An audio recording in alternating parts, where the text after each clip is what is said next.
Salam alaikum, chers stagiaires. Donc, comme toujours, Microsoft Teams, plateforme Microsoft Teams pour continuer toujours les formations à distance. Donc, aujourd'hui, ici, on a un module service d'email comme d'habitude, même séquence. La séance d'aujourd'hui, service de fromage. Sachant que les séances, donc ça, c'est la partie 2. Partie 1 est déjà faite. Donc, fromage partie 2. On va aujourd'hui assurer le service du fromage. Alors, donc, je fais le plan de notre séance, tout le monde. Donc, premièrement, faire de la séance, donc on va parler de dressage d'un plateau de fromage au restaurant. Deuxièmement, donc on va parler de découpage et service de fromage. Et finalement, on va parler de la conservation du fromage au restaurant, soit au niveau de l'achat, soit après le service. Alors, pour cela, on va passer au dressage d'un plateau au restaurant. Alors, le dressage d'un plateau au restaurant, à savoir, on peut servir un seul fromage dans un repas, c'est-à-dire un marofa, mais de préférence, ce soit un fromage bien connu. Bien connu, ça veut dire quoi? Ça veut dire il doit être un fromage AOC ou bien un AOP. AOC, ça veut dire fromage appellation d'origine contrôlée, ou bien AOP, appellation d'origine protégée. Normalement, AOC, AOP, donc on a la première année, donc c'est un petit rappel. AOC, c'est une appellation purement française, bien sûr contrôlée par INAIO. INAIO, c'est l'Institut national d'appellation d'origine, c'est elle qui donne le cahier de charge pour les entrepreneurs qui fabriquent, qui produisent le fromage, pour qu'ils respectent le cahier de charge. AOC. Ce sont des fromages bien contrôlés, de très bonne qualité. Aussi, les fromages AOP, ce sont des fromages de très bonne qualité. Ce sont des fromages qui répondent au cahier de charge européen. AOP, c'est au niveau de l'Europe. Pour que chaque convive puisse trouver au moins un fromage de son goût, la solution va plus utiliser consiste à composer un plateau de plusieurs catégories. Exemple ici, donc je vous donne un exemple, un plateau qu'on fait de la variété, un fromage frais, un chèvre, une pâte persillée, mais qu'un goût un chèvre, lorsque je dis un chèvre, ça signifie pas l'animal. Attention, mais un chèvre, c'est-à-dire un fromage à base de lait de chèvre, ça veut dire à pâte molle, croûte naturelle, une pâte pressée, une pâte cuite, un fromage molle. Donc, à de la variété, je peux la déposer ou je peux la dresser sur un plateau et je présente au client. On passe maintenant à la variété de plateaux qu'on peut utiliser pour présenter notre fromage au client. Donc, on a le droit ou bien on a le choix entre trois variétés de plateaux. Soit on utilise un plateau en céramique. Donc, les fromages doivent être présentés sur un plateau net en céramique. Attention, en céramique. Donc, on s'en fout carrément des couleurs, les motifs et les formes, etc. Mais ce qui est important, c'est le céramique. Deuxièmement, donc, on peut utiliser un plateau soit en verre, soit recouvert d'une plaque en verre. Alors, pour que le nettoyage de celui-ci soit rapide et facile, des coulées de fromage crémeux. Le fromage crémeux, par exemple, le camembert, il est crémeux lorsqu'on le découpe, donc il s'écoule sur le plateau. Alors ici, on utilise un troisième choix, si le plateau en bois, soit les bois d'olivier ou bien les bois de chêne ou de noyer. Noyer, ça veut dire l'arbre qui donne les noix. Alors ici, bois d'olivier, ça veut dire donc l'olivier, on utilise cela pour les fromages secs. Lorsqu'il s'agit du fromage sec, on peut utiliser ces types de plateaux en bois. Voilà notre variété, donc on a le choix entre trois, céramique, verre, le bois. Et on passe maintenant à donner quelques astuces. Alors les astuces, bien sûr, comment se comporter avec les fromages. Donc faites attention, ici je vais vous donner trois astuces importantes. Premièrement, les tranches. هاد les tranches هادوك خصهم يكونوا كبار, d'accord. Donc on parle en arabe باش تفهموا, يكونوا كبار هكذا, les tranches يكونوا كبار, ما يكونوش des petites tranches. Donc s'assurer que les morceaux de fromage sont assez gros et présentent une tranche propre et nette. Donc, si on a de la tranche propre ou nette, etc. pour faire une présentation. Deuxièmement, on doit prévoir au moins 2 couteaux. Certains fromages s'effritent. S'effritent, ça veut dire qu'être des frites. D'autres coulent. Il y a des autres fromages, lesquels qu'on fume la crème, donc ils coulent. Certains collent au couteau. Il y a des fromages qui se collent à le couteau après le découpage. D'autres ont un parfum très fort et très personnalisé. Il importe qu'un morceau de fromage, normalement, ne souffre pas du parfum de son voisin du plateau. C'est pour cette raison qu'on doit avoir une variété des couteaux pour les utiliser en fur et à mesure en cas de besoin et normalement au moins 2 couteaux. Troisième astuce que je peux vous donner concernant l'hygiène. Donc notre plateau est celui-là, donc vérifiez l'état. Donc s'il a déjà utilisé ou non. Donc on ne doit pas tomber dans le problème de la marche en avant, soi-disant on doit respecter bien. Donc on ne doit pas tomber dans le problème de la contamination croisée. Donc on doit respecter la marche.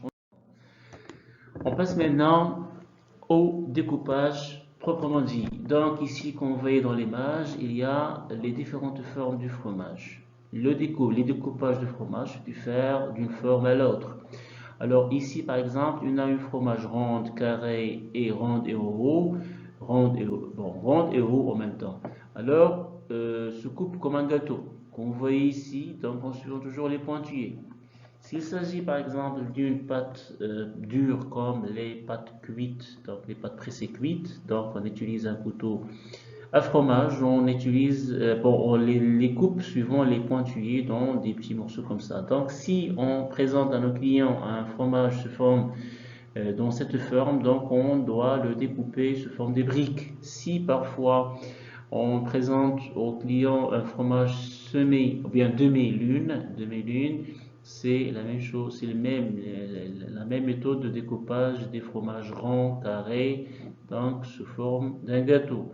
Lorsqu'il s'agit d'un bleu, par exemple un roquefort, donc on utilise cette méthode en suivant les pointillés. Il y a parfois des fromages crème en bol, donc on utilise une cuillère pour avoir une portion idéale. Lorsqu'il s'agit d'une pyramide, on doit respecter la forme pyramide même dans les tranches. Les tranches pâte molle, donc en suivant les pointillés de cette manière, on va tomber finalement à une tranche bien soignée. Il y a une autre image ici qui vous montre qu'il y a parfois des petits fromages, certes de chèvre, on peut les découper uniquement en deux. Ça suffit de les découper en deux, on termine notre découpage. Parce que ce sont des fromages de petite taille, donc ce sont des fromages de chèvre en général. Alors ici, c'est le camembert, croûte fleurée, ici c'est le brie, donc pyramide, ça c'est le bleu. Comme j'avais dit, donc on peut les découper en bisseaux. En bisseaux, ça veut dire forme donc en suivant les pointillés. Donc ici, parfois, on trouve des fromages qui pèsent beaucoup. Donc ils ont une forme, des fromages lourds. Donc ici, donc on utilise deux coupes. Premièrement, on les découpe sous forme de rondelles et par la suite, on les découpe sous forme d'un gâteau. Voilà, donc ça c'est pour les découpages. Maintenant, on passe pour le service. Donc, pour servir le fromage, on a le droit de choisir trois catégories, trois méthodes de service du fromage. Premièrement, on peut utiliser des voitures à fromage. Voitures à fromage utilisées dans les restaurants gastronomiques pour surtout promouvoir les ventes, pour encourager les clients à demander du fromage, bien consommer plus de fromage. Alors, l'avantage de cette méthode de service, ça veut dire en utilisant la voiture, c'est que la voiture elle contient tous les éléments nécessaires qui peuvent nous aider à faire notre travail correctement et rapidement.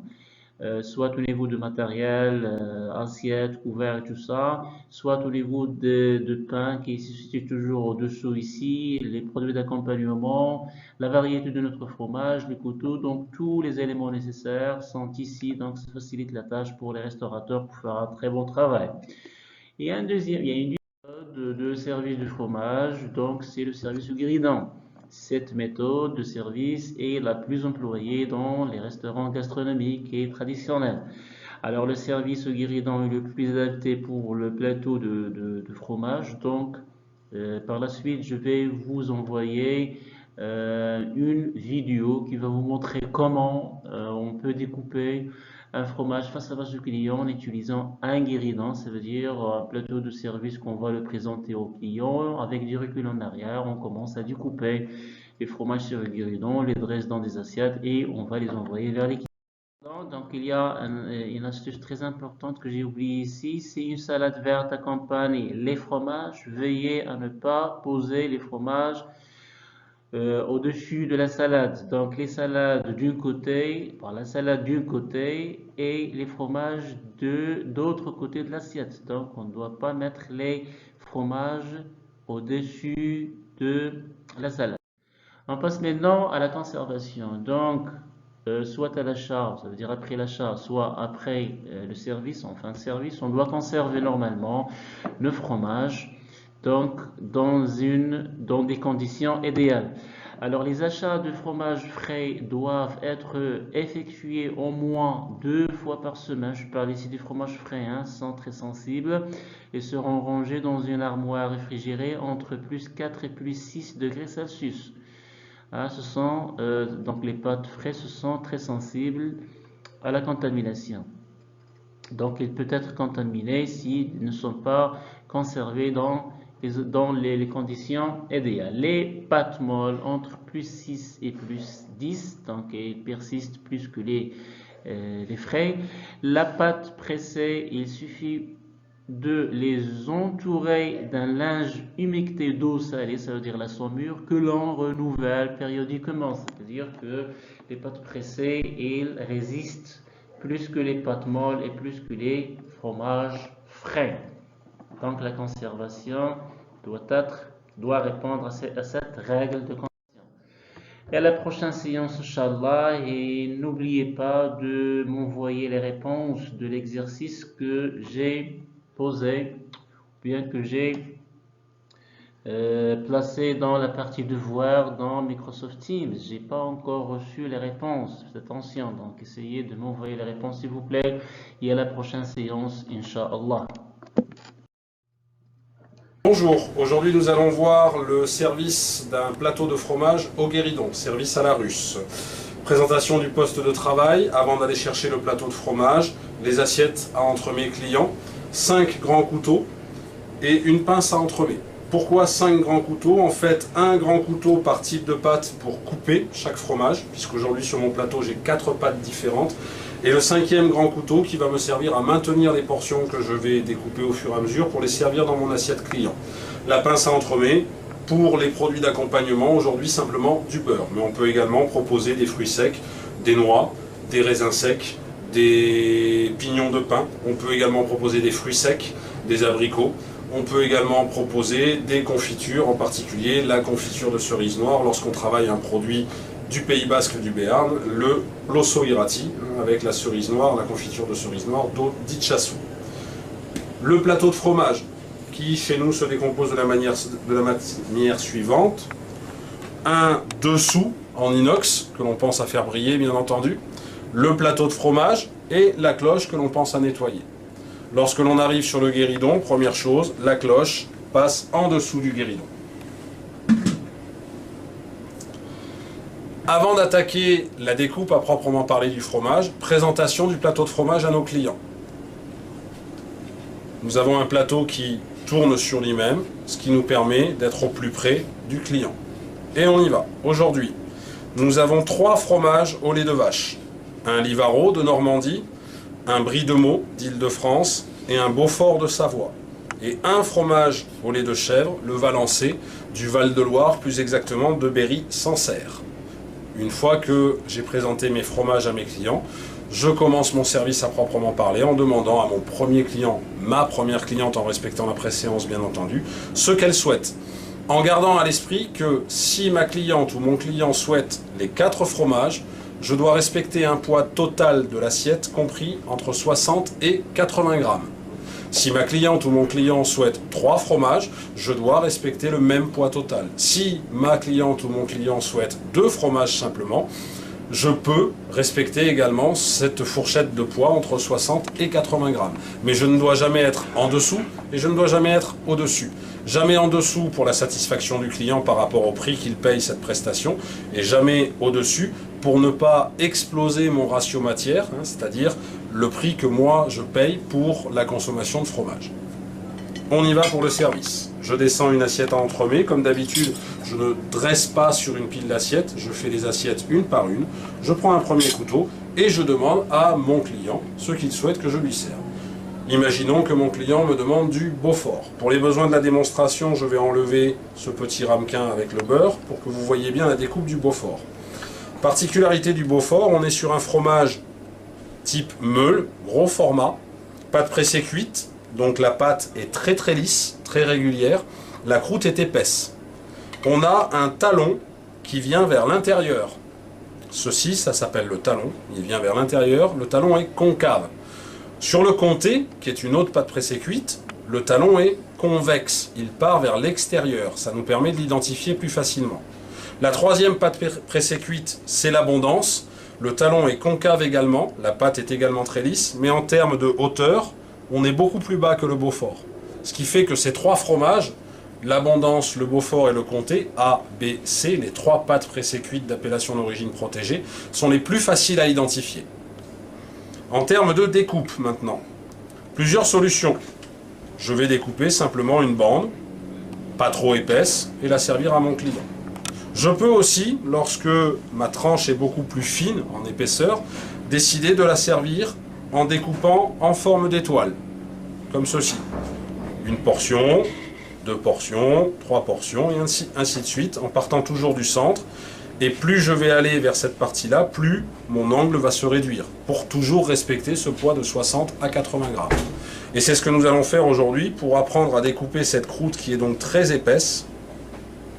Donc je prends mon couteau de découpe et tout simplement, lorsque j'arrive à la croûte, j'insiste bien entendu, puisque j'ai une croûte épaisse. Et voici ma portion de Beaufort. Fromage suivant, je pose le couteau avec lequel j'ai découpé le Beaufort et je vais passer au brie. Donc brie de Meaux, pâte molle à croûte fleurie, identifiable du fait qu'en surface on a cette belle couleur blanche, plus ou moins marquée selon le stade d'affinage du fromage. Ce fromage-là se présente en forme ronde, très grande. On découpe une pointe qu'on met sur notre plateau. Pour le client, il serait préférable de proposer la totalité de la bande du fromage pour que notre client puisse apprécier le cœur du fromage, très crémeuse et très coulante, et l'extérieur du fromage un petit peu plus ferme. L'inconvénient de ce type de découpe, encore une fois, c'est le respect du dressage dans notre bassin, sans dépasser l'aile. Donc, on va couper notre tranche en 2. En revanche, vous allez voir, le brie est un fromage très coulant, très crémeux, qui va coller à mon couteau. Donc, je vais travailler comme ceci, délicatement, lorsque je suis au guéridon.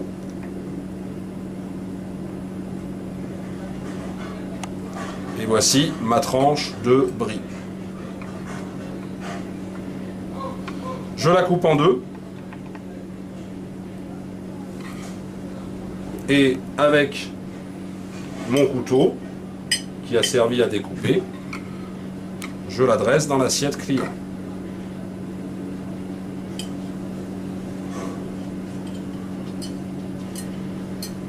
L'aspect visuel de ce fromage ne vous permettra que très rarement de proposer quelque chose de parfaitement régulier, ou alors c'est que vous avez un brie industriel. Mais nous sommes sur un fromage d'appellation d'origine protégée, donc très crémeux, très coulant. Je pose mon couteau et je passe au fromage suivant. Le Livaro, surnommé le colonel, puisque lorsqu'on le déballe, on a ici un cerclage avec de l'écorce de bois qui permet d'identifier visuellement. Plusieurs formats de Livaro, le petit, le moyen et le gros. Aujourd'hui, c'est un gros Livaro que nous avons. Pas plus simple comme découpe, puisqu'il s'agit simplement de proposer une tranche relativement fine vu le gabarit du fromage.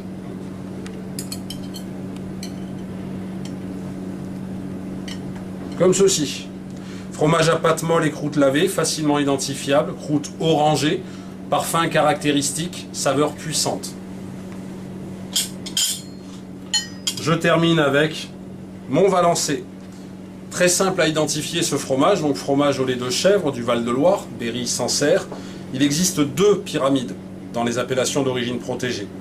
Le Valençay, petite pyramide avec une couleur cendrée, et son cousin, le Pouligny-Saint-Pierre, pyramide plus haute avec un sommet beaucoup plus fin, mais qui est de couleur blanche. Donc c'est comme ça qu'on va pouvoir les identifier, à la fois à cause de la hauteur et du format du sommet, et à la couleur de la pâte, de la croûte. Ce fromage-là se découpe de la manière suivante. On va aller chercher le centre du fromage, on va commencer sur une arête, et sur toute la longueur, sur toute la hauteur du fromage, on va pratiquer notre incision, on va décaler un petit peu, toujours pareil, fromage très crémeux, et on va proposer ici quelque chose qui évoque la forme pyramidale de notre fromage. Parfois, sur la première découpe, toujours, on a un petit peu de fromage qui reste au cœur, donc on va aller le chercher pour que notre client, encore une fois, ait la satisfaction d'avoir toutes les caractéristiques gustatives du fromage. Et on a terminé le dressage de notre assiette de fromage au guéridon. Il nous reste à demander à notre client s'il souhaite un petit peu de beurre ou, le cas échéant, d'autres produits d'accompagnement. On utilise pour cela une pince adaptée, donc aujourd'hui une pince à entremets. Mon client me demande du beurre, même si celui-ci est emballé, je ne le touche pas avec les doigts. Je le mets ici au sommet de mon assiette par exemple, et c'est une des rares fois où je vais pouvoir déborder un petit peu sur le bassin de l'assiette. Je dépose ici ma cuillère et ma fourchette, service de la main droite, à droite du client, bonne dégustation. Je passe bien entendu à tous les clients et en fonction de leur choix, je vais plus ou moins agrandir mes angles de découpe pour respecter le fameux poids de 60 à 80 grammes.